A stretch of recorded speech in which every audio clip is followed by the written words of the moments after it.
नमस्कार, मैं आरती यादव आपके अपने YouTube channel biology with Aarti Yadav में आप सभी लोगों का हार्दिक स्वागत करती हूँ। और इसी के साथ साथ आप सभी को गुड मॉर्निंग। और कैसे हो आप सभी लोग? जैसा कि आप सभी प्यारे प्यारे स्टूडेंट्स को पहले से पता है, यहाँ पर हम क्लास 12th बायोलॉजी का सेकेंड चैप्टर चला रहे हूँ। क्लास 12th बायोलॉजी का सेकेंड चैप्टर आपको पता है, पुष्पीय पादपों में लैंगिक जनन, sexual reproduction in flower plants. इसमें हम आपको कई चीजें बता चुकी हूँ, जैसे पुष्पीय संरचना, उमंग, जायंग भाग और उसके साथ साथ परागण, पॉलिनेशन। पॉलिनेशन क्या होता है बहुत ही डिटेल से, इतना डिटेल से शायद आपने कभी नहीं पढ़ा होगा। इतनी डिटेल से हमने पॉलिनेशन को पार्ट नंबर 4 में खत्म किया हुआ है। आज हमारा ये पार्ट नंबर 5 है, जिसमें हम आपको कृत्रिम परागण, द्विनिषेचन और निषेचन, स्त्रीकेशन, संक्रीडन के बारे में बताएंगे। जो आपकी एनसीईआरटी में दिया हुआ है वही आपको यहाँ पर बताया जाएगा। एनसीईआरटी का एक भी पॉइंट नहीं छोड़ा जाएगा।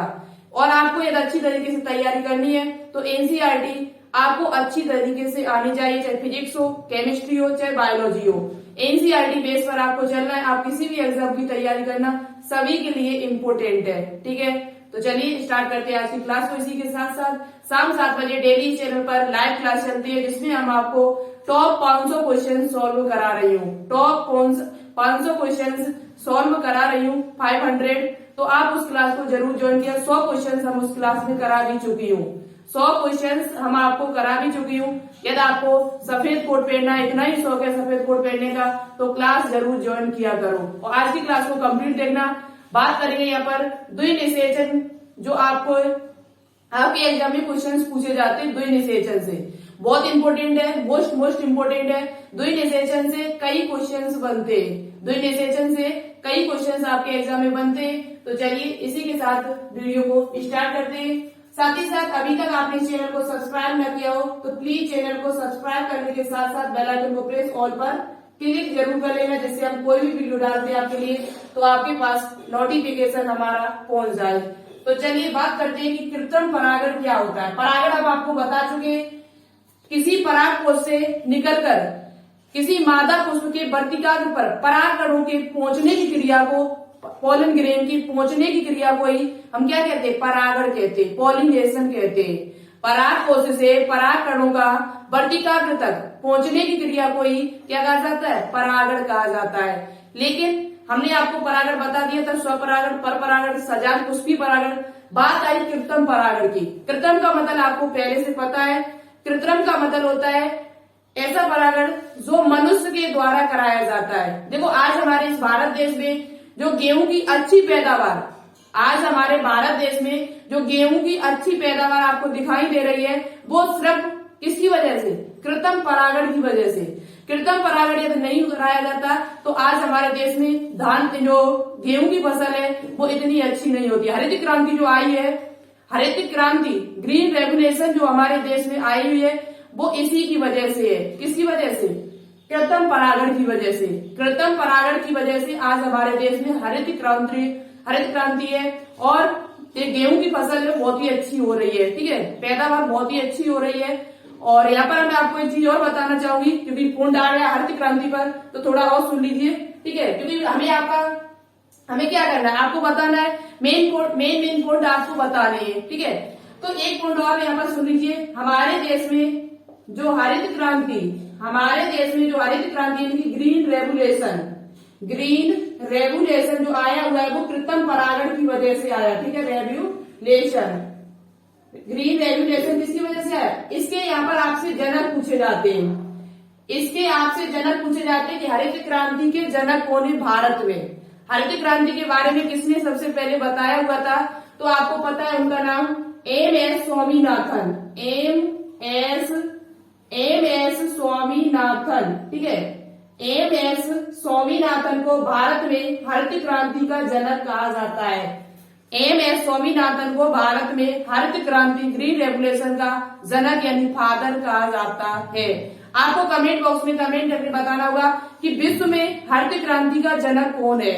विश्व में किसे कहा जाता है? ये तो भारत के, कहाँ के? ये भारत के। आपको बताना होगा कि विश्व में किसे हरित क्रांति का जनक कहा जाता है। विश्व में किसे हरित क्रांति का जनक कहा जाता है? अभी कमेंट बॉक्स में कमेंट करके लिखना कि विश्व में हरित क्रांति का जनक किसे कहा जाता है। देखिए कौन अच्छा आंसर देता है। ठीक है, चलिए अब बात करते हैं अपने पॉइंट पर। तो आज जो हरित क्रांति आपको दिख रही है हमारे देश में, वो किसकी वजह से दिख रही है? वो कृत्रिम परागण की वजह से ही दिख रही है। तो चलिए बात करते हैं कृत्रिम परागण होता क्या है। कृत्रिम परागण का मतलब होता है मनुष्य के द्वारा, किसके द्वारा? आर्टिफिशियल, मनुष्य के द्वारा जो परागण कराया जाता है, मनुष्य के द्वारा जो परागण की क्रिया कराई जाती है उसे ही हम क्या कहते हैं? कृत्रिम परागण कहते हैं। किसके द्वारा कराई जाएगी? मनुष्य के द्वारा, मनुष्य के द्वारा अपने लाभ के लिए होगी। ठीक है, वो अपने लाभ के लिए एक उत्तम फसल, उत्तम नस्ल का उत्पादन करने के लिए जो मनुष्य के द्वारा परागण की क्रिया कराई जाती है उसे हम क्या कहते हैं? कृत्रिम परागण कहते हैं। आप देखो इसमें क्या हुआ, कृत्रिम परागण में क्या हुआ, मनुष्य अपनी इच्छा अनुसार परागण लेकर आएगा। मनुष्य जो होगा वो अपनी इच्छा के अनुसार, मनुष्य अपनी इच्छा के अनुसार उसमें पराग कर डालेगा वर्तिकाग्र पर। मनुष्य अपनी इच्छा अनुसार पराग कण लेकर आएगा। ठीक है, मनुष्य अपनी इच्छा अनुसार परागण लेकर आएगा और वर्तिकाग्र पर डालेगा, तो इसे क्या कहते हैं? हम कृत्रिम परागण कहते हैं। ठीक है, अब बात करते हैं कि कृत्रिम परागण है वो आपका दो प्रक्रम से पूर्ण होता है। 2 प्रोसेस इसमें संपन्न होती है, 2 प्रोसेस से ये आपका होता है। कृत्रिम परागण है वो 2 प्रक्रम से पूर्ण होता है। कितने प्रक्रम से? 2 प्रक्रम से। 2 प्रोसेस इसमें चलती है, 2 प्रक्रम इसमें चलते हैं। एक आपका है सबसे पहले डिफ्यूजन। क्या होता है? डिफ्यूजन। डिफ्यूजन को इंग्लिश में कहा जाता है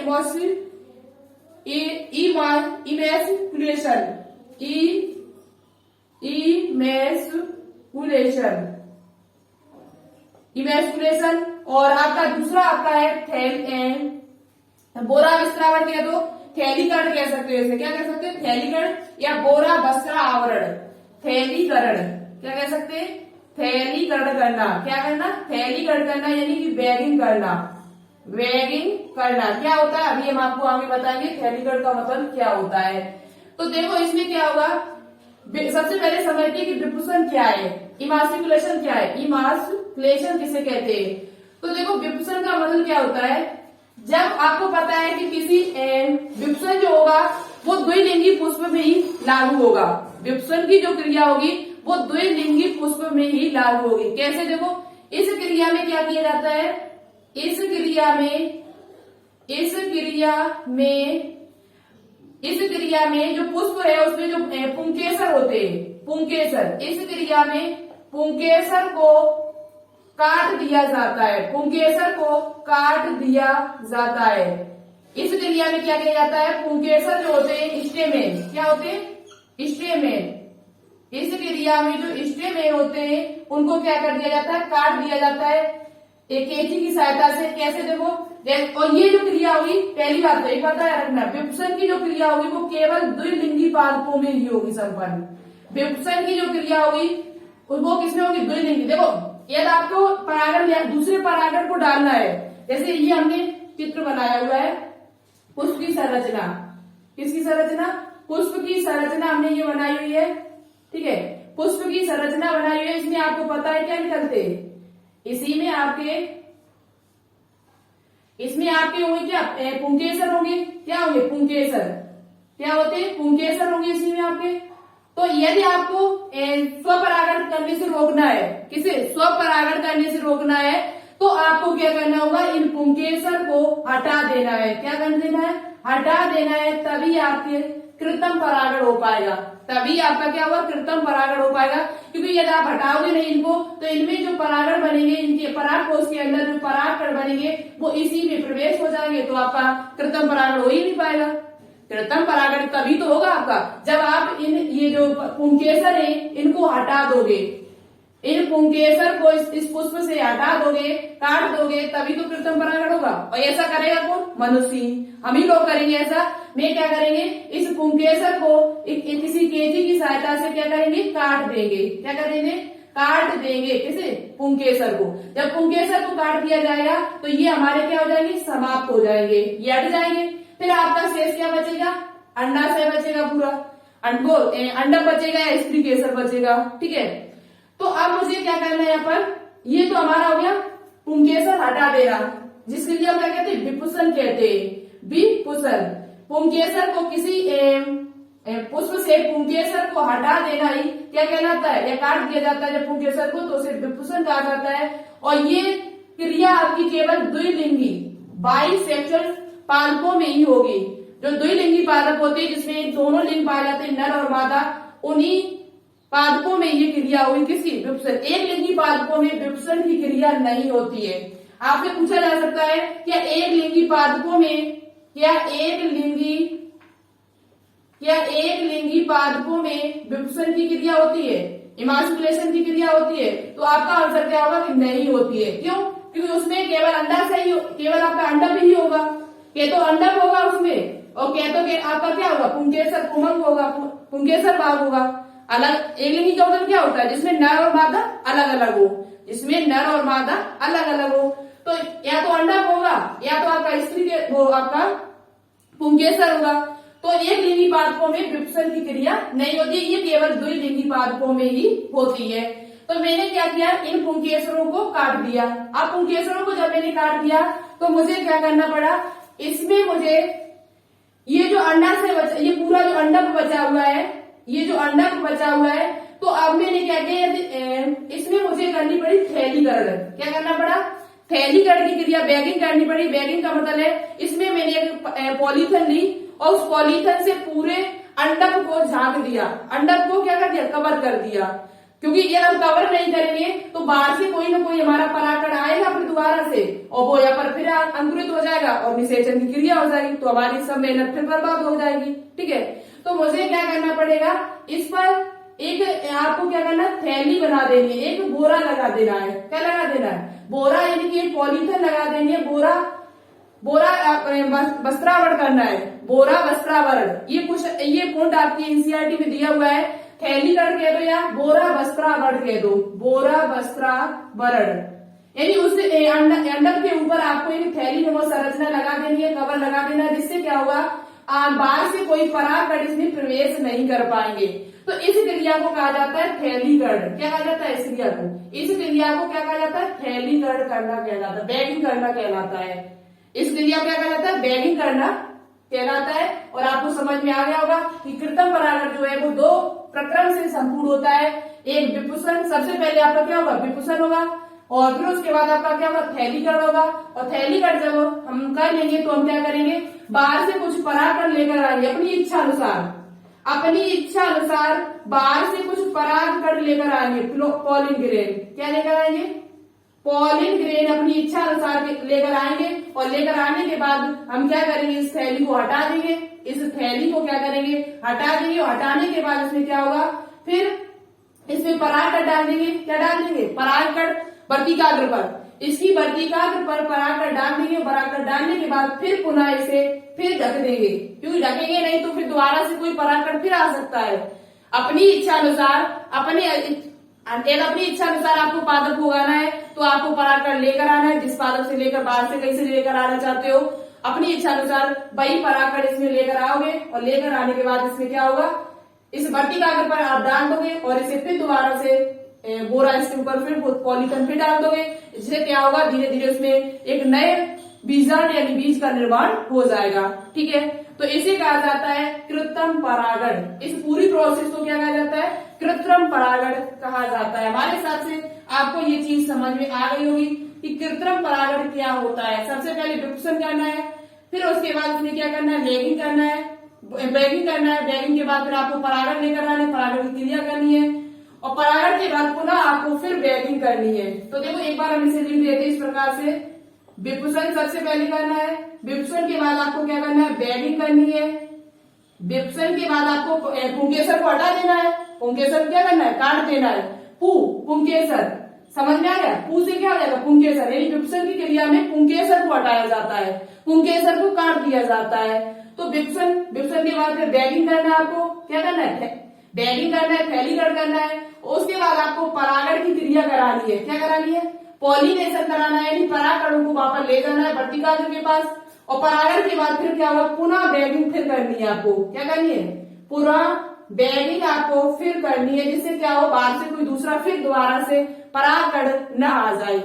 तो इस पूरी प्रोसेस को क्या कहा जाता है, कृत्रिम परागण कहा जाता है। इसमें अपनी इच्छा अनुसार ही हम क्या करते हैं, अपनी इच्छा अनुसार ही हम किसी नए पादप या किसी नई नस्ल का उत्पादन करते हैं। ठीक है, समझ में आ गया होगा हमारे हिसाब से कि कृत्रिम परागण क्या होता है। अब बात करेंगे यहाँ पर, कृत्रिम परागण आपको पता चल चुका है, कृत्रिम परागण जो है वो आपको पता चल चुका है। अब बात करेंगे पराग स्त्री केसर, पराग स्त्री केसर या संकर्षण। ठीक है, पराग स्त्री केसर या पराग स्त्री केसर संकर्षण या निषेचन, फर्टिलाइजेशन किसे कहते हैं। तो चलिए आपको स्क्रीनशॉट लेना चाहे तो ले सकते हो। ये याद कर लेना, ये पॉइंट की विपसन की क्रिया जो होती है वो केवल द्विलिंगी पादपों में ही होती है। वेरी इंपोर्टेंट पॉइंट है, ये आपसे पूछा जा सकता है कि विपसन की जो क्रिया है वो किन पादपों में होती है। तो केवल द्विलिंगी पादपों में होती है, एक लिंगी पादप में आपकी नहीं होती है। ठीक है, तो आपको समझ में आ गया होगा कृत्रिम परागण दो प्रोसेस से पूरा होता है, विपसन और फैलीकरण से। चलिए अब बात करते हैं नेक्स्ट पॉइंट की। सबसे पहले हमने आपको कृत्रिम परागण बता दिया। कृत्रिम परागण के बाद हमारा दूसरा जो टॉपिक है वो आपका क्या है, परागण स्त्री केसर संकर्षण यानी कि इंटरेक्शन। इंटरेक्शन का मतलब क्या होता है, परस्पर मिलना। इंटरेक्शन आपका तभी तो होगा जब दो चीजें आपस में मिलेगी, तभी तो होता है। या निषेचन कह दो, या आप क्या कह सकते हो, निषेचन। और निषेचन के बारे में हम आपको पहले से भी बता चुकी हूँ। निषेचन किसे कहा जाता है, निषेचन तभी होता है जब नर युग्मक और मादा युग्मक आपस में मिलते हैं। नर युग्मक और मादा युग्मक यानी कि मेल गेमिट्स और फीमेल गेमिट्स का जब फ्यूजन होता है तो इस क्रिया को हम क्या कहते हैं, फर्टिलाइजेशन यानी कि निषेचन कहा जाता है। क्या कहा जाता है, निषेचन। तभी आपका इंटरेक्शन होगा जब नर युग्मक और मादा युग्मक आपस में मिलेंगे। ठीक है, नर युग्मक और मादा युग्मक जब आपस में मिलेंगे तब उसे ही हम क्या कहते हैं, जैसे ये दो मार्कर है, ये जब आपस में मिलेंगे तभी क्या होगा, इंटरेक्शन होगा। ठीक है, तो यहाँ पर क्या होता है, परागण स्त्री केसर को आप पता है, स्त्री केसर किसे कहा जाता है, स्त्री केसर चाहे अंडक, स्त्री केसर या अंडक कह दो, एक ही बात है। अंडक यानी कि कार्पल कौन सा भाग होता है, तो आपको पता है अंडक भाग जो आपका होता है वो कौन सा होता है, ये जो वर्तिकाग्र सबसे पहले, उसके बाद वर्तिका क्या होती है, वर्तिका, ये वर्तिकाग्र है आपका, क्या है वर्तिकाग्र यानी कि स्टिग्मा, फिर स्टाइल, और उसके बाद आपका क्या आता है, अंडाशय। क्या आता है, अंडाशय।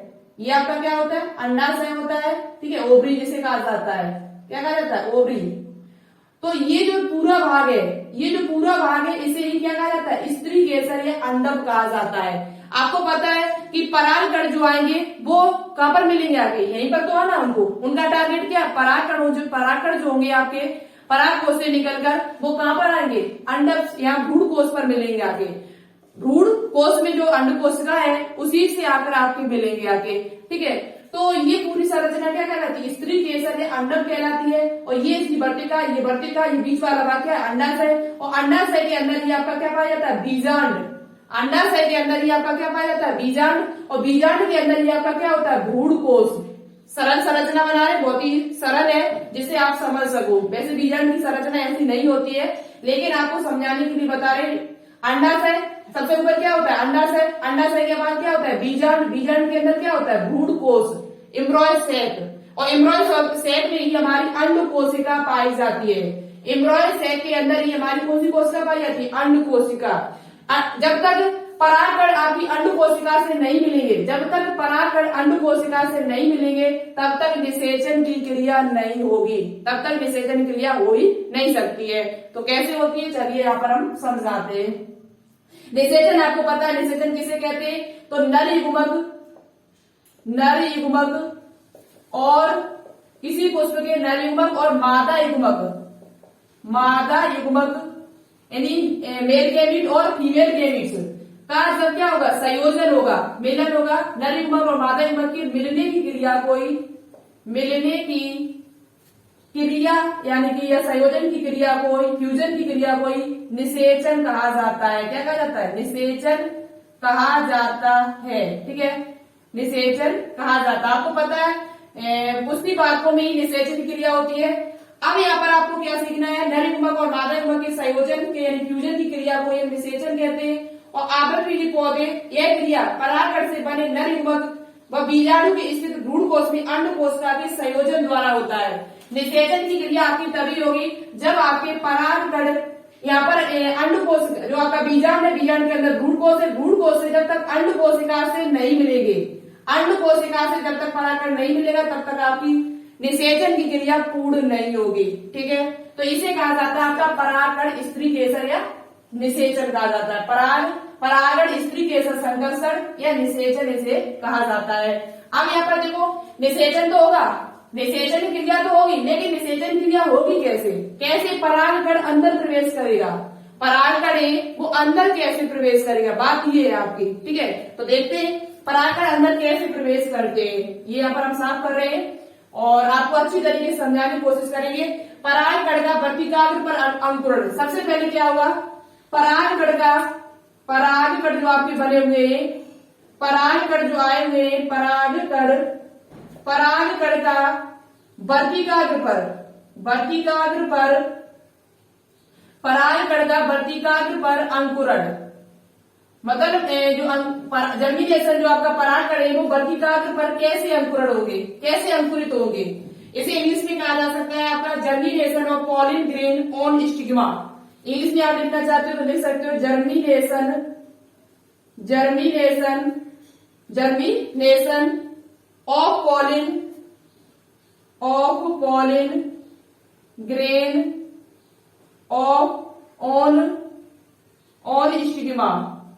ऑन स्टिग्मा, यानी कि परागकण जब आपके यहाँ पर वर्तिकाग्र पर आएंगे, कहाँ पर आएंगे? वर्तिकाग्र पर, तो इनका अंकुरित ऐसा ही क्यों है कि वर्तिकाग्र पर ही सबसे पहले आते हैं और इनका अंकुरण यहीं से स्टार्ट हो जाता है। पराग नलिका का निर्माण होता है, आपको पता है, पहले से हम बता चुके हैं कि पराग नलिका कैसे बनती है। पराग नलिका है, आपको पता है परागकण जो होते हैं वो दो आवरण से ढके हुए होते हैं। परागकण जो आपके होते हैं वो दो आवरण से ढके हुए होते हैं। एक आपका होता है बाह्यचोल, एक आपका होता है अंतःचोल। बाह्यचोल जो होता है वो स्पोरोपोलिन का बना होता है, जबकि अंतःचोल जो होता है वो सेलुलोज और पेक्टिन का बना होता है।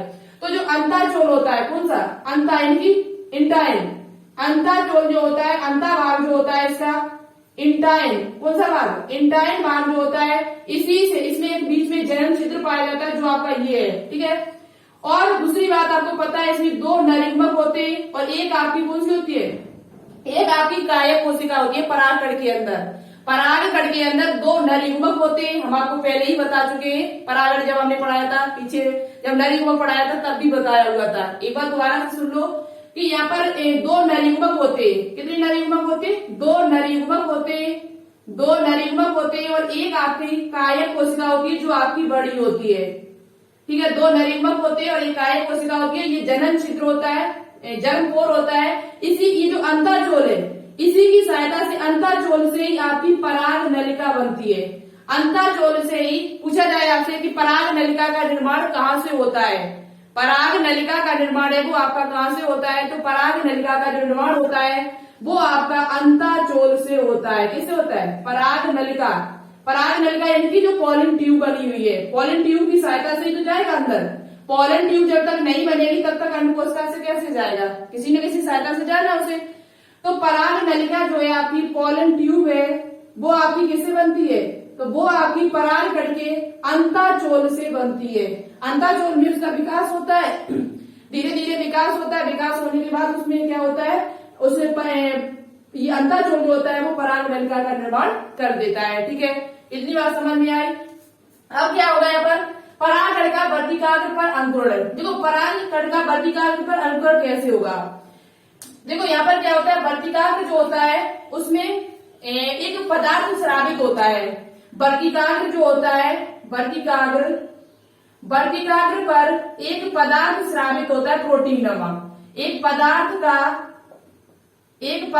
का श्रावण करता है। ये क्या करता है? एक पदार्थ का श्रावण करता है, जो प्रोटीन होती है एक प्रकार की, एक पदार्थ का श्रावण करता है, जिसकी सहायता से क्या होता है? परागकण जो होते हैं वो अंकुरित हो जाते हैं, फूल जाते हैं। वो प्रोटीन जो इसमें निकली हुई है वो इसमें अंदर प्रवेश हो जाती है और वो क्या होती है? वो इसकी वजह से फूल जाते हैं। फूलने की वजह से वो क्या होते हैं? अंकुरित हो जाते हैं, जर्मिनेशन हो जाता है उनमें। और जर्मिनेशन होने के बाद क्या होता है? इसमें पराग अंतःचोल से पराग नलिका निकलेगी और इसमें अंदर दो नरयुग्मक है, पराग नलिका जो होगी वो आपकी निकल आएगी। क्या निकल आएगी? पराग नलिका यानी कि पॉलन ट्यूब। आप यहाँ पर लिख सकते हो, लिखना चाहो, परागकण मादा पुष्प की वर्तिकाग्र पर पहुंचकर एक शक्कर जैसा तरल पदार्थ को शोषित करके इसकी वर्तिकाग्र पर एक शक्कर जैसा एक पदार्थ स्रावित होता है वर्तिकाग्र पर। किस पर? वर्तिकाग्र पर एक शक्कर जैसा पदार्थ स्रावित होता है, जो जैसे परागकण जो होते हैं वो अवशोषित कर लेते हैं, एब्जॉर्ब कर लेते हैं, और एब्जॉर्ब करने के बाद ये क्या करते हैं? अंकुरित हो जाते हैं। जब तक परागकण अंकुरित नहीं होगा तब तक वो आपका अंदर प्रवेश यानी उसमें अंदर नहीं जा सकता है। ठीक है, तो परागकण क्या होगी? इस प्रकार से अंकुरित होते हैं। तो ये जो एक पदार्थ श्रावण करता है, जो कैसा होता है? सक्रिय पदार्थ होता है, शक्कर जैसा सक्रिय पदार्थ होता है, शुगर बहुत, ठीक है, मीठा पदार्थ कह सकते हो, सक्रिय पदार्थ होता है जो परागकणों के द्वारा अवशोषित कर लिया जाता है। परागकणों के द्वारा अवशोषित कर लिया जाता है। क्या कर लिया जाता है? अवशोषित कर लिया जाता है। और अवशोषित करने के बाद ये क्या कर जाते हैं? अंकुरित हो जाते हैं। कैसे हो जाते हैं? अंकुरित हो जाते हैं। ठीक है, छोटा सा अंकुर एक पौधा देखा हुआ, जब किसी बीज को डालते हैं तो बीज में सबसे पहले क्या होता है? सबसे छोटे छोटे पौधे निकलता है, जिसे अंकुर कहा जाता है। उस अंकुर से ही एक बड़े पादप का निर्माण होता है। ठीक है, अब हम यहाँ पर हम बात करते हैं, और ये अपना अंकुरण जो होता है फूल जाते हैं, और अपना अंकुरण जो होते हैं वो कैसा कर देते? प्रारंभ कर देते। उसके बाद आपको क्या करना है? एक पॉइंट और यहाँ पर पढ़ना है, पराग नली जो होती है वो बीजांड में किस प्रकार से प्रवेश कर सकती है। पराग नली, ये चीज आपको समझ में आ गई होगी कि परागकण क्या होता है। परागकण दो स्तरों से मिलकर बना होता है, बाह्यचोल, अंतःचोल। दो नलियुग्मक होते हैं, काय कोशिका होती है। अंतःचोल से ही आपकी पराग नलिका का निर्माण होता है, जिसे हम पोलन ट्यूब कहते हैं। अंतःचोल से किससे होता है? अंतःचोल से। अब बात करते हैं कि पराग नलिका जो है, जो आपकी पराग नली है, वो किस तरह से इसमें अंदर प्रवेश कर सकती है, कितने तरीके से।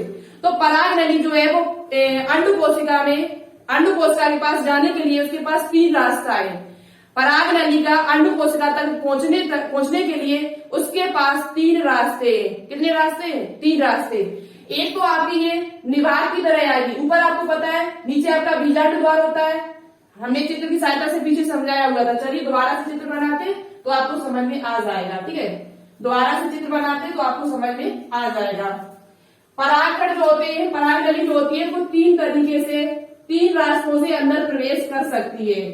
पराग नली जो है वो आपकी 3 रास्तों से अंदर प्रवेश कर सकती है। देखो कैसे, ये तो हो गया परागकण का वर्तिकाग्र पर अंकुरण तो हो चुका है। अब क्या होगा? अब अंदर जाएंगे। अब क्या होगा? अंदर जाएंगे। अंदर कैसे जाएंगे? तो देखिए, आपको पता है कि यहाँ पर पराग नली जो ये आपका जो अंडक होता है, अंडक जो आपका होता है उसमें क्या होता है? ये अंडाशय है, और अंडाशय में आपको पता है ये बीजांड होता है। क्या होता है? बीजांड होता है। क्या होता है? बीजांड। आपका बीजांड होता है ये। ठीक है, क्या होता है? बीजांड। ठीक है, ये आपका क्या होता है? बीजांड होता है। अभी लो इसका चित्र थोड़ा सही से बना दे। ये आपका बीजांड है, प्यूडिकल है इसमें, और ये आपका क्या होता है? भ्रूण कोष होता है। ये आपका क्या होता है? भ्रूण कोष होता है। ठीक है, ये आपका क्या होता है? भ्रूण कोष। इसके अंदर भ्रूण कोष होता है। ये क्या होता है? भ्रूण कोष। इसी के अंदर हमारी कोशिकाएं पाई जाती है। तो इसमें क्या होगा? एक तो आपका, और आपको पता है ये बीजांड द्वार है। ये आपका क्या होता है? बीजांड द्वार, माइक्रोपाइलर, बीजांड द्वार। बीजांड द्वार एक तो आपकी यहाँ से पराग नलिका, यहाँ पराग करेंगे, इसका अंकुरण होगा यहाँ पर वर्तिकाग्र पर, और वर्तिकाग्र पर अंकुरण होने के बाद इसमें पराग नली निकलेगी। और पराग नली जो होगी, जो पराग नली आपकी है, वो एक तो आपकी किसके द्वारा? बीजांड द्वार के माध्यम से अंदर प्रवेश कर सकती है। किसके माध्यम से? बीजांड द्वार के माध्यम से आपकी प्रवेश कर सकती है। एक तो रास्ता ये हो गया बीजांड द्वार के। एक क्या होता है? बीजांड द्वार के जस्ट ऊपर, बीजांड द्वार के जस्ट ऊपर आपका क्या होता है? निभाग होता है। कौन सा भाग होता है? निभाग यानी कि कैलेजा, जिसे क्या कहा जाता है? कैलेजा कहा जाता है। कैलेजा। तो एक तो आपकी निभाग के द्वारा प्रवेश कर सकती है, तो जिसे निभागी प्रवेश कहा जाता है। एक बीजांड द्वार के द्वारा प्रवेश कर सकती है, तो बीजांड प्रवेश कहा जा सकता है इसे। ठीक है, और एक आपकी क्या होगी? बीजांड जो बना है, ये बीजांड है, इसके अध्यावरण से प्रवेश कर सकती है। अध्यावरण का मतलब क्या? जो कवर चढ़ा हुआ है उस पे। जो बीजांड के ऊपर जो कवर चढ़ा होता है तो उसके अध्यावरण से भी प्रवेश कर सकती है कौन? पराग नली। तो पराग नली जाने के लिए 3 रास्ता होते हैं। निवार के द्वारा भी प्रवेश हो सकती है, अध्यावरण के द्वारा भी प्रवेश हो सकती है। किसके द्वारा? अध्यावरण। अध्यावरण जो उसके ऊपर जो कवर चढ़े हुए उनके द्वारा भी प्रवेश हो सकती है और बीजांड द्वार के द्वारा भी प्रवेश हो सकती है। तो थोड़ा हम यहाँ पर लिख देते हैं जिससे आपको समझ में आ जाए। तो एक होता है 3 तरीके से ये प्रवेश कर सकती है। पराग नली जो है, पराग नली बीजांड में प्रवेश, पराग नली का बीजांड में यदि प्रवेश होना है तो 3 तरीके से हो सकता है। सबसे पहले आपका एक आपका कौन सा है? बीजांड द्वारी कह दो। एक आपका है अंडद्वारी प्रवेश, अंडद्वारी या बीजांड द्वारी प्रवेश,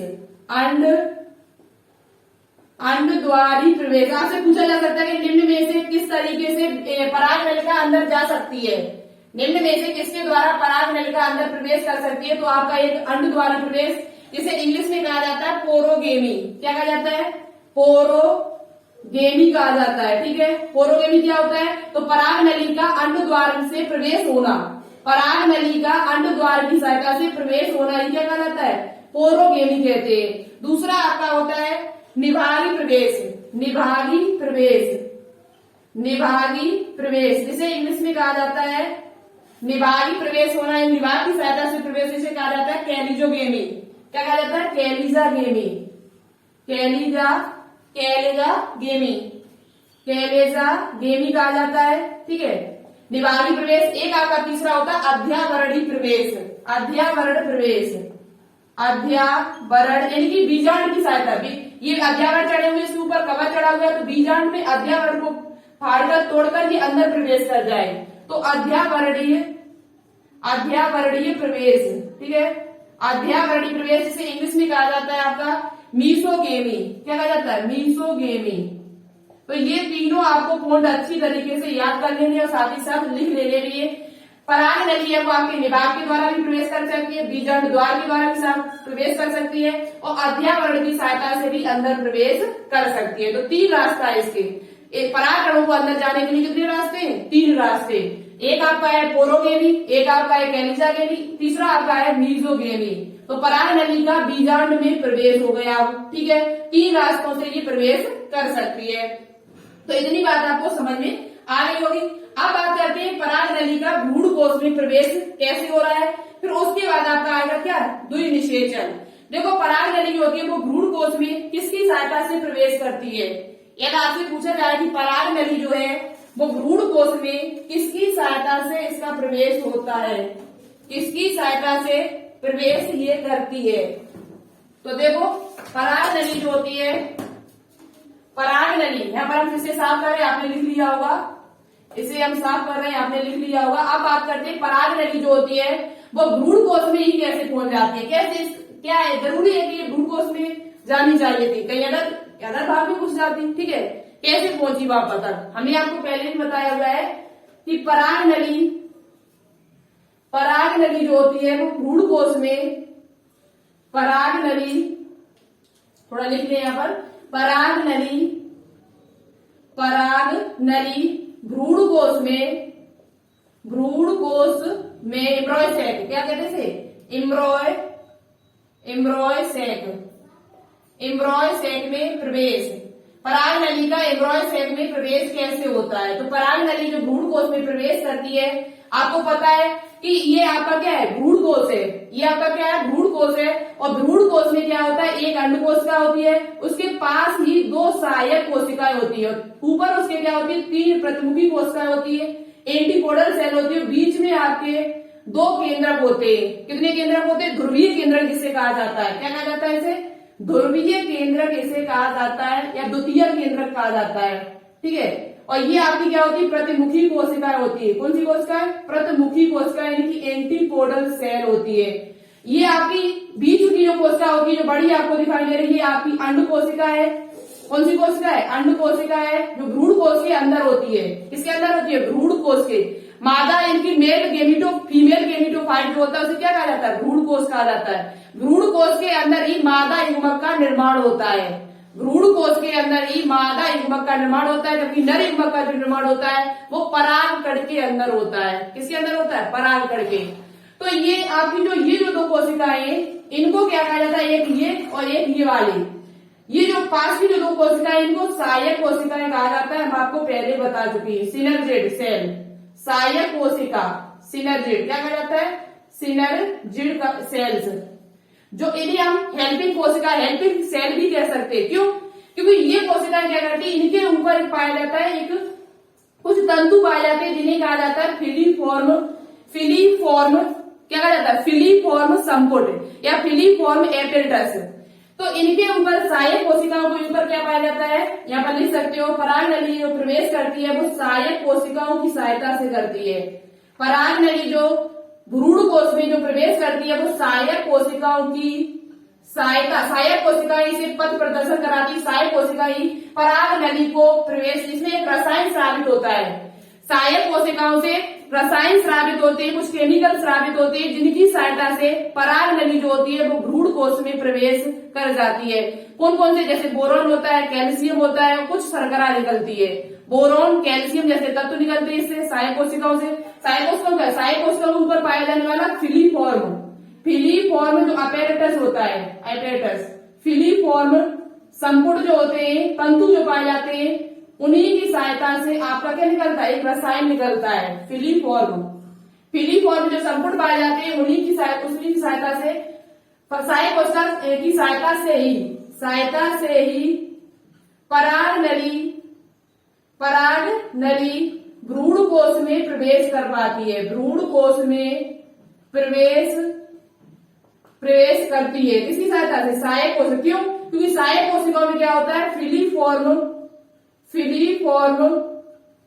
फिलीफॉर्म एपेरेटस पाए जाते हैं, फिलीफॉर्म एपेरेटस पाए जाते हैं, जिनसे क्या होता है? एक रसायन स्रावित होता है। क्या स्रावित होता है? एक रसायन स्रावित होता है जो चारों तरफ भरा हुआ होता है। यहाँ पर बीजांडकाय में चारों तरफ आपकी अंडाशय भरा होता है। इसमें क्या होता है? रसायन में क्या क्या होते हैं? तो बोरॉन पाया जाता है। आपका क्या पाया जाता है? बोरॉन होता है, कैल्शियम होता है, कुछ आपका रसायन, कुछ सक्रिय पदार्थ इसमें पाए जाते हैं। ठीक है, तो ये क्या होता है?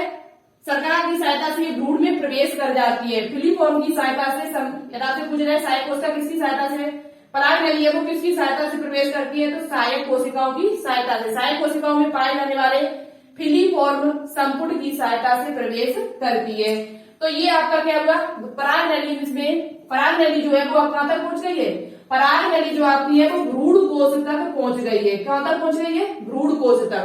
अब बात करते हैं, अब निषेचन होगा। यहाँ पर क्या होगा? निषेचन होगा। लेकिन यहाँ पर जो निषेचन होता है वो आपका कैसा होता है? द्विनिषेचन होता है। कौन सा निषेचन पाया जाता है? पुष्पीय पादपों में या आवृतबीजी पादपों में द्विनिषेचन की क्रिया होती है। सबसे पहला क्वेश्चन तो आपका यही बनता है कि द्विनिषेचन की जो क्रिया होती है वो किन पादपों में पाई जाती है? द्विनिषेचन की जो क्रिया होती है वो किन पादपों में पाई जाती है? तो यहाँ बात करेंगे हम द्विनिषेचन। आप किसकी बात चलेगी? हम द्विनिषेचन या डबल फर्टिलाइजेशन, डबल फर्टिलाइजेशन, द्विनिषेचन किसे कहते हैं? सबसे पहले पॉइंट तो आपको याद कर लेना है कि द्विनिषेचन की क्रिया जो होती है वो आवृतबीजी पौधों में होती है। कौन से पौधों में होती है? आवृतबीजी पौधों, यानी कि एंजियोस्पर्म में, एंजियोस्पर्म में होती है। पहली बात तो आवृतबीजी पौधों में द्विनिषेचन की क्रिया, आपको पता है पादपों को 5 समूह में बांटा जाता है, Thallophyta, bryophyta, pteridophyta, gymnosperm, angiosperm. तो लास्ट का जो आपका है सबसे उच्चतम, जैसे उच्च पादप जो होते हैं, आवृतबीजी जो पादप होते हैं उन्हें उच्च पादप भी कहा जा सकता है। जितने भी उच्च पादप होते हैं, बड़े बड़े पादप होते हैं, उन सभी में द्विनिषेचन की क्रिया होती है, जिनमें पुष्प आते हैं। क्या आते हैं? पुष्प। जब तक पुष्प नहीं होगा, नर युग्मक मादा युग्मक नहीं होंगे, तब तक निषेचन की क्रिया हो ही नहीं सकती है। लेकिन यहाँ पर द्वि शब्द क्यों जुड़ा हुआ है? डबल का मतलब क्या है? यहाँ पर द्विनिषेचन, वैसे निषेचन तो नर युग्मक को मादा युग्मक मिल गए, निषेचन क्रिया हो गई, लेकिन यहाँ द्विनिषेचन का मतलब क्या है? ठीक है, तो ये बात समझने की कोशिश करना। आप मोस्ट इंपोर्टेंट टॉपिक है ये, मोस्ट इंपोर्टेंट है। यहाँ से एग्जाम में क्वेश्चंस आपके बनते हैं। तो देखो आवर्तनी पौधे जो होते हैं उनमें जो एंजियोस्पर्म होते हैं उन्हीं में द्विनिषेचन की क्रिया होती है। किसकी होती है? द्विनिषेचन की क्रिया। ठीक है, आप बात करते हैं पुंड। आपकी एनसीईआरटी बुक में तो नहीं दिया, लेकिन अलग किताबों देखो तो मिलता है कि द्विनिषेचन की खोज किसने की थी। द्विनिषेचन की जो खोज की गई थी वो नवास्टन के द्वारा की गई थी। नवास्टन नाम के वैज्ञानिक थे, उनके द्वारा सन 1898 ईस्वी में की गई थी। दो पादप थे, उनके नाम भी यहाँ पर दिए हुए हैं। सन 1898 पादप था, एक दो पादप थे, उनकी की गई थी। एक था आपका फ्रीटिलेरिया और लिलीलियम। एक आपका है लिलीलियम पादप का नाम है, और एक आपका है फ्रीटिलेरिया। ये दो पादप थे, दो पौधे थे जिनमें द्विनिषेचन की क्रिया देखी गई थी। सबसे पहले जो आपकी द्विनिषेचन क्रिया वो फ्रीटिलेरिया और तथा लिलियम नाम के पादपों में देखी गई थी सन 1898 ईस्वी में नवास्टन नाम के वैज्ञानिकों के द्वारा। अब बात करते हैं कि द्विनिषेचन क्रिया होती। निषेचन के समय परागनलिका भ्रूणकोश में जाकर फट जाती है, जिससे दो नरयुग्मक स्वतंत्र होते हैं। परागनलिका में कितनी नरयुग्मक जा रहे थे? परागनलिका जो आपकी थी उसमें दो नरयुग्मक जा रहे थे। कितने नरयुग्मक? दो नरयुग्मक जा रहे थे। ये भ्रूणकोश के पास पहुंच जाते हैं। कहां पर पहुंच जाते हैं? भ्रूणकोश के पास आपके पहुंच जाते हैं। भ्रूणकोश जो आपका होता है उसी के पास आपके पहुंच जाते हैं। और यहाँ पर भ्रूणकोश में एक आपकी अंडकोशिका होती है, एक आपकी कौन सी होती है? अंडकोशिका। भ्रूणकोश के पास आपके क्या होते हैं? पहुंच जाते हैं। और एक आपकी इसमें अंडकोशिका होती है और दो आपकी क्या होती है? सहायक कोशिका। सहायक कोशिका की सहायता से अंदर प्रवेश हुआ और दो नरयुग्मक यहाँ से आ रहे हैं। कितने नरयुग्मक होते हैं? परागकण में दो नरयुग्मक होते हैं और दो नरयुग्मक दोनों का ही निषेचन होगा यहाँ पर। तो यहाँ पर क्या होगा? एक युग्मक जो आपका होगा, एक युग्मक जो होगा वो अंड कोशिका से मिलेगा आके। एक युग्मक जो होगा वो अंड कोशिका से मिलेगा और दूसरा जो नरयुग्मक होगा वो बीच में जो केंद्रक हमारे उपस्थित है, ध्रुवीय केंद्रक। कौन से केंद्रक? ध्रुवीय केंद्रक, पोलर न्यूक्लियाई। ध्रुवीय केंद्रक जो आपके पाए जाते हैं उनमें उपस्थित है, उनसे एक नरयुग्मक आपका यहीं पर फ्यूजन कर जाएगा और दूसरा नरयुग्मक जो होगा वो इसमें प्रवेश होकर एक यहाँ पर फ्यूजन करेगा आके, इससे फ्यूजन करेगा आके, तो यहाँ पर तीन केंद्रक हो जाएंगे। यहाँ पर आपका एक केंद्रक ये अंड कोशिका के अंदर एक केंद्रक होगा, ठीक है, और एक आपका नरयुग्मक आया तो ये दोनों मिल गए, निषेचन क्रिया हो गई। ठीक, देखो निषेचन की क्रिया आपकी जो शक्ति निषेचन है यहाँ पर वो तभी होगा। निषेचन की क्रिया सबसे पहले निषेचन होगा। यहाँ पर निषेचन क्या होगा? तो नरयुग्मक और मादा युग्मक यानी अंड कोशिका जब आपस में मिलेंगे तो इसे ही हम निषेचन कहते हैं। जो आपका शक्ति निषेचन है जो श्वेत निषेचन जो सबसे पहले जो आपका होगा जाके वो किससे होगा जाके? अंड कोशिका से। भ्रूणकोश में जो अंड कोशिका उपस्थित है उसमें होगा जाके तो नरयुग्मक यानी कि एन और अंड कोशिका यानी कि एन। अगुणित होती है ये युग्मक जो होते हैं वो कैसे होते हैं? अगुणित होते हैं, हैप्लॉइड होते हैं। ठीक है, तो ये आपस में जब मिलेंगे क्रॉस इनका होगा तो क्या बनेगा? युग्मनज का निर्माण होगा। किसका निर्माण होगा? युग्मनज। एक ही नरयुग्मक अभी मिला हुआ है, युग्मनज का निर्माण होगा यानी कि 2n बन जाएगा। और युग्मनज से ही क्या होता है? जब ये युग्मनज जब इसका विकास होता है, आगे विकसित होने लगता है, जब इसमें और विकास होता है, कोशिकाओं का विभाजन होता है, तो क्या होता है? संसूत्री वाहिनी की सहायता से ये क्या बनेगा? भ्रूण का निर्माण करेगा। बीज के अंदर से भ्रूणकोश के अंदर यानी कि जो आपका बीजांड है, बीजांड के अंदर ये भ्रूण का निर्माण करेगा। किसका निर्माण करेगा? भ्रूण यानी कि एम्ब्रॉय का निर्माण करेगा। ठीक है, एम्ब्रॉय का निर्माण हो जाएगा। नरयुग्मक जब एक पहला नरयुग्मक मिल रहा है, एक नरयुग्मक जब अंड कोशिका से मिलता है तो युग्मनज बनाता है। फिर क्या होगा? दूसरा नरयुग्मक जो होगा फिर एन होगा। दूसरा नरयुग्मक जो होगा वो किससे मिलेगा जाके? बीच में पाई जाने वाली ध्रुवीय कोशिकाओं से। बीच में पाई जाने वाली जो ध्रुवीय कोशिकाएं आपकी ध्रुवीय केंद्रक जो है उन्हीं से जाकर ये उसका संलयन होगा जाके दूसरे वाले नरयुग्मक का। तो जो ये बीच में जो दो कोशिकाएं वो कैसी आती? अगुणित या दुगुणित? ध्रुवीय केंद्रक जो आपका होता है वो दुगुणित होता है। कैसा होता है? ध्रुवीय केंद्रक पहले से ही आपका कैसा है? ध्रुवीय केंद्रक कह दो या द्वितीय केंद्रक कह दो। ध्रुवीय केंद्रक पहले से ही आपका 2n है। कैसा है? 2n। और एक एन आपका ये वाला जो नरयुग्मक गया हुआ है, तो नरयुग्मक और दूसरा आपका क्या है? ध्रुवीय केंद्रक या द्वितीय केंद्रक या polar nuclei, polar nuclei, polar nuclei. Polar nuclei जो है वो आपका पहले से ही 2n है। कैसा है? पहले से ही 2n है। थोड़ा देखने दिखाई दे रहा है या नहीं दिखाई दे रहा है?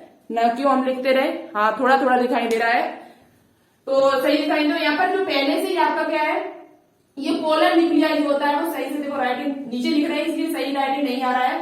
पोलर न्यूक्लियाई होता है वो पहले से ही आपका क्या था, 2n होता है। तो यहाँ पर क्या होगा, ये नरिम्बक जो होगा वो ध्रुवीय केंद्रक से मिलेगा जाके। जब ध्रुवीय केंद्रक से मिलेगा तो यहाँ पर एक एन आपकी ये और दूसरी एन ये 2n, तो कितनी हो जाएगी, 3n हो जाएगा। कितना हो जाएगा, 3n। मतलब एक एन आपकी ये और 2n आपकी ये, 2n नरिम्बक ये ध्रुवीय केंद्रक ये दोनों का जब मिलन होगा तो क्या बनेगा, 3n बनेगा जाके।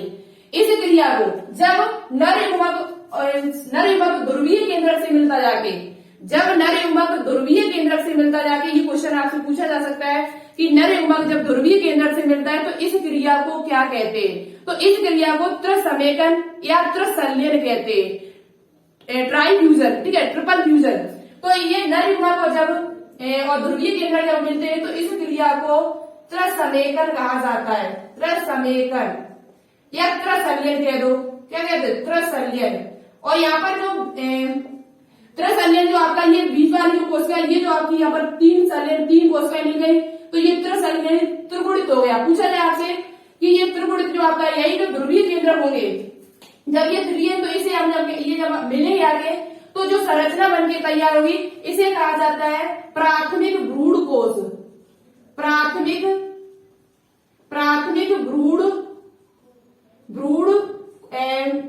भ्रूण कोश कहा जाता है इसे। कब क्या कहा जाता है इसे जब 3 अवृत कोश का निषेचन मिलता है तो इसे त्रिसंलयन कहा जाता है, इनकी ट्रिपल फ्यूजन कहा जाता है। इस प्रकार से निषेचन क्रिया 2 बार होती है, ठीक है। तो यहाँ पर प्राथमिक भ्रूण कोश केंद्र का निर्माण हो जाता है। प्राथमिक भ्रूण कोश नहीं, कोश हो जाएगा फिर ये। प्राथमिक भ्रूण कोश केंद्र का निर्माण हो जाएगा। प्राथमिक भ्रूण कोश केंद्र का निर्माण हो जाएगा। दिख नहीं रहा है यहाँ पर, चलिए हम दोबारा से यहाँ पर लिख देते हैं, ऊपर लिख देते हैं, ठीक है। इसे साफ करके हम ऊपर लिख देते हैं जिससे आपको समझ में आ जाए। यहाँ पर आपको ये चीज याद कर लेनी है कि ये आपका जो प्राथमिक भ्रूण कोश होता है वो त्रिगुणित होता है। कैसा होता है, त्रिगुणित। चलिए यहाँ पर हम लिखे दे रहे हैं, ठीक है, जिससे आपको सही से समझ में आ जाए, ठीक है। यहाँ पर क्या होगा, एक चीज तो आपको समझ में आ गई, यूरस कैसे बना, यूरस से भ्रूण कैसे बना, वो अंडकोशिका से मिलकर बनेगा जाके। और जब क्या होगा, n और 2n यानी कि ध्रुवीय केंद्रक जब आपस में मिलेंगे तो 3n का निर्माण होगा, जिसे हम कहते हैं प्राथमिक भ्रूण कोश केंद्रक। ये आपका जो होता है वो त्रिगुणित होता है। कैसा होता है, त्रिगुणित होता है, क्योंकि नरयुग्मक और ध्रुवीय केंद्रक जब मिलेंगे त्रिगुणित बन जाएगा, जिसे हम कहते हैं प्राइमरी P एंडोस्पर्म यानी कि E और केंद्रक आपका क्या, न्यूक्लियस PEN पेन। जो PEN पेन जो होता है प्राथमिक भ्रूण कोश जो केंद्रक होता है वो क्या होता है, ये त्रिगुणित होता है। इस प्रकार से आपने देखा होगा एक नरयुग्मक अंडकोशिका से मिला जाके तब युग्मनज बना। क्या बना, युग्मनज बना, ठीक है। और एक नरयुग्मक जो होता है वो आपका ध्रुवीय केंद्रक से मिलकर बना। एक आपका नरयुग्मक ये, दूसरा आपका ये, तो 2 बार निषेचन क्रिया हुई। कितने बार निषेचन क्रिया हुई, 2 बार निषेचन की क्रिया आपकी हुई। तो यहाँ से ये पूरी प्रक्रिया को क्या कहते हैं, द्विनिषेचन कहते हैं। क्या कहते हैं, द्विनिषेचन कहते हैं। मतलब जब एक नरयुग्मक जब अंडकोशिका से मिलता है तो एक बार निषेचन हुआ, दूसरा नरयुग्मक जो होगा वो ध्रुवीय केंद्रक से मिलने लगा के तो दोबारा फिर निषेचन क्रिया हुई। तो इस पूरी प्रोसेस को द्विनिषेचन कहा जाता है। डबल फर्टिलाइजेशन यानी 2 बार फर्टिलाइजेशन की क्रिया आपकी हुई। यहाँ से जो युग्मनज जो होगा वो भ्रूण बनाएगा जाके, क्या बनेगा, भ्रूण। पूछा जा सकता है कि द्विनिषेचन क्रिया कितने में, द्विनिषेचन क्रिया में कौन किससे मिलता है। एक नरयुग्मक जो होता है वो अंडकोशिका से मिलता है जाके और दूसरा नरयुग्मक जो होता है वो ध्रुवीय केंद्रक से मिलता है जाके। दूसरी बात, युग्मनज जो होता है वो आगे विकसित भ्रूण का निर्माण करेगा। युग्मनज आगे विकसित होकर भ्रूण का निर्माण करेगा और भ्रूण से आपका पता बीज बनेगा जाके। उसके बाद प्राथमिक भ्रूण कोश जो केंद्रक होता है ये आगे जाकर भ्रूण कोश का निर्माण करेगा। किसका निर्माण करेगा, इसमें एक कोशिका पाई जाती है, प्राथमिक भ्रूणपोष केंद्र से कोशिका बनेगी जिसे कहा जाता है प्राथमिक भ्रूणपोष मात्र कोशिका। प्राथमिक भ्रूणपोष मात्र कोशिका क्या बनेगी? मात्र कोशिका बनेगी। ठीक है, मदर सेल बनेगी एक प्राथमिक, यानी कि PEM मदर सेल आपकी बनेगी। तो ये क्या करेगी? प्राथमिक भ्रूणपोष मात्र कोशिका आगे विकसित होकर ये आपके किसका निर्माण करेगी? ये आपके भ्रूणपोष का निर्माण करेगी, एंडोस्पर्म का निर्माण करेगी। किसका निर्माण करेगी? एंडोस्पर्म का निर्माण करेगी, जो क्या करेगा? भ्रूण को पोषण प्रदान करने का काम करेगा। भ्रूण को पोषण प्रदान करने का काम करता है। पूछा जाए आपसे कि भ्रूण को पोषण कहां से मिलता है, तो भ्रूण को जो पोषण मिलता है वो भ्रूणपोष के द्वारा मिलता है, यानी एंडोस्पर्म के द्वारा मिलता है। यही आपका रहेगा। शेष आपकी जो कोशिकाएं होती है, प्रतिमुखी कोशिकाएं, ये आपकी नष्ट हो जाएंगी। जो सहायक कोशिकाएं होती है वो भी आपकी नष्ट हो जाती है, वो भी आपकी क्या होती है? नष्ट हो जाती है। तो इस प्रकार से हमारा क्या होता है? द्विनिषेचन की क्रिया होती है। जब नर युग्मक ध्रुवीय केंद्र से मिलता है तो इस क्रिया को त्रिसंलयन कहा जाता है। ये पॉइंट बहुत ज्यादा इंपॉर्टेंट है। त्रिसंलयन, ट्रिपल फ्यूजन कहा जाता है, जो आपका त्रिगुणित होता है। दूसरा क्वेश्चन जो आपसे पूछा जाएगा, ये पूछा जाएगा कि प्राथमिक भ्रूणपोष केंद्र जो होता है वो त्रिगुणित होता है या दुगुणित होता है? तो कैसा होता है? त्रिगुणित होता है, 3n होता है। तो यहाँ से हमारा जो द्विनिषेचन क्रिया है वो आपकी कंप्लीट हुई और पूरा हमने आपको समझा दिया। थोड़ा डिटेल से समझाया, थोड़ा टाइम ज्यादा लग गया, 10-5 मिनट क्यों समझाने में, नहीं तो आपका ये बहुत जल्द टॉपिक 10 मिनट पहले ही खत्म हो जाता। आपको समझ में हमारे हिसाब से आ गया होगा पूरा किस प्रकार से द्विनिषेचन क्रिया हुई। नर युग्मक पहले किससे मिलेगा जाके, फिर किससे मिलेगा जाके, फिर कौन सी क्रिया होती है? नर युग्मक जब अंडु कोशिका से मिलेगा तो निषेचन होगा, और नर युग्मक जब दूसरा नर युग्मक जब ध्रुवीय केंद्र से मिलेगा जाके तो त्रिसंलयन होगा, जिसे हम ट्रिपल फ्यूजन कहते हैं। और इस पूरी प्रोसेस को, 2 बार निषेचन हुआ, इस पूरी प्रोसेस को हम द्विनिषेचन कहते हैं। क्या कहते हैं? द्विनिषेचन कहते हैं, डबल फर्टिलाइजेशन कहते हैं। युग्मनज आगे जाकर भ्रूण का निर्माण करेगा और जो आपका भ्रूणपोष केंद्र जो होगा, प्राथमिक भ्रूणपोष केंद्र जो होगा वो भ्रूणपोष मात्र कोशिका का निर्माण करेगा, और ये इससे ही क्या होगा? भ्रूणपोष बनेगा आपका, जो भ्रूण को पोषण देने में काम करता है। ठीक है, तो आपके समझ में आ चुका होगा कि द्विनिषेचन क्या होता है। क्वेश्चन का आंसर देना। मेरे क्वेश्चन आपका पहला है कि कृत्रिम परागण जो है, कृत्रिम परागण के लिए कौन कौन सी विधि अपनाई गई थी? कृत्रिम परागण है वो कितने प्रक्रम में पूर्ण हुआ था? कृत्रिम परागण है वो किस प्रकार से पूर्ण होता है, उसमें कितनी प्रोसेस होती है?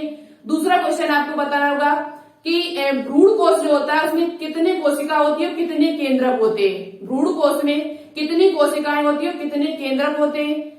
तीसरा क्वेश्चन आपको बताना होगा भ्रूण कोष जो केंद्रक होता है वो त्रिगुणित होता है या दुगुणित होता है, अगुणित होता है? चौथा क्वेश्चन आपको बताना होगा नर युग्मक और मादा युग्मक आपकी अगुणित होती है, दुगुणित होते हैं। ठीक है, इस प्रकार से आप क्वेश्चन का आंसर देना। और द्विनिषेचन किसे कहते हैं, इसकी खोज किसने की थी और किन पादपों में की गई थी, इन सभी क्वेश्चन से आंसर हमें कमेंट बॉक्स में कमेंट करके जरूर बताना। आज की क्लास अच्छी लगी हो तो लाइक करना, शेयर करना, ज्यादा से ज्यादा सपोर्ट करना। चलिए, thank you, all the best. मिलते हैं फिर नेक्स्ट वीडियो में। जय हिंद, जय भारत।